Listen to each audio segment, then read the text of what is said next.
కుంభరాశి వారికి ఏలనాటి శని చివరార్ధ సంచార స్థితిగా ఉన్నప్పుడు వక్రగమన శని సంచార స్థితి, 6వ స్థానంలో రవి భగవానుడు దేవగురు బృహస్పతితో సంచారం చేయనప్పుడు ఎలాంటి ఆర్థిక ఇబ్బందులతో సతమతమవుతారో మీకు తెలుసా? కుంభరాశిలో ఏ ఏ నక్షత్రాలు వస్తాయి అనగా ధనిష్ఠా నక్షత్రంలోని 3వ పాదం 4వ పాదం, శతభిష నక్షత్రంలోని 4 పాదాలు, పూర్వాభాద్ర నక్షత్రంలోని 1, 2, 3 పాదాలు కలిపితే కుంభరాశి. రాశాధిపతి శని భగవానుడు.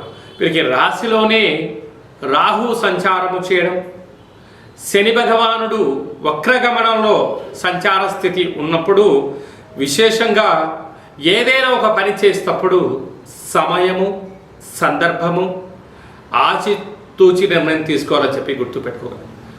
అన్నీ నాకు తెలుసు అనుకుంటూ ఉంటారు. కొన్ని మనకి ఎన్ని తెలిసినా ప్రకృతి భగవంతుడు ఏం డిసైడ్ చేశారో మనకు తెలియదు.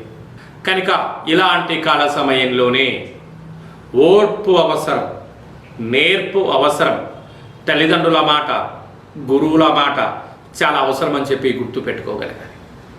అలాగనే వీరికి విశేషంగా ఏడాది తర్వాత సంతాన స్థానంలో కుజ భగవానుడు సంచారం చేయడం వల్ల నూతనంగా వివాహమైన వారికి పుత్ర పుత్రిక సంతాన యోగము, పిల్లల యొక్క చదువులు, అభివృద్ధి, వివాహము, విదేశానము, పెట్టుబడులలో ఆకర్షించే విధానంలో విజయం మీ సొంతం కాబోతుంది. అలాగా ఏడాది తర్వాత రవి భగవానుడు గురువుతో సంచారం చేయనప్పుడు కొద్దిపాటి అనారోగ్యము, దీర్ఘకాలిక వ్యాధులైనటువంటి బీపీ, షుగర్, థైరాయిడ్ లాంటి సమస్యలు కొంచెం ఉన్నాయి.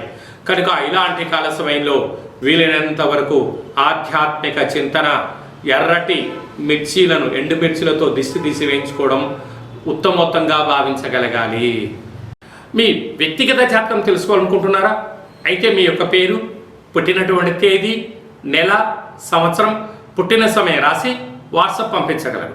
డేట్ ఆఫ్ బర్త్లో లేనటువంటి వారు మీ పేరుని తెలియచేస్తూ, మీ యొక్క రాశిని తెలియచేస్తూ కాళభైరవ ఉపాసన చేత అనగా రమణ శాస్త్రం ద్వారా భూత భవిష్యత్ వర్తమానాన్ని తెలియజేయడం జరుగుతుంది. ఈ కింది నెంబర్ని అపాయింట్మెంట్ తీసుకొని సంప్రదించగలరు.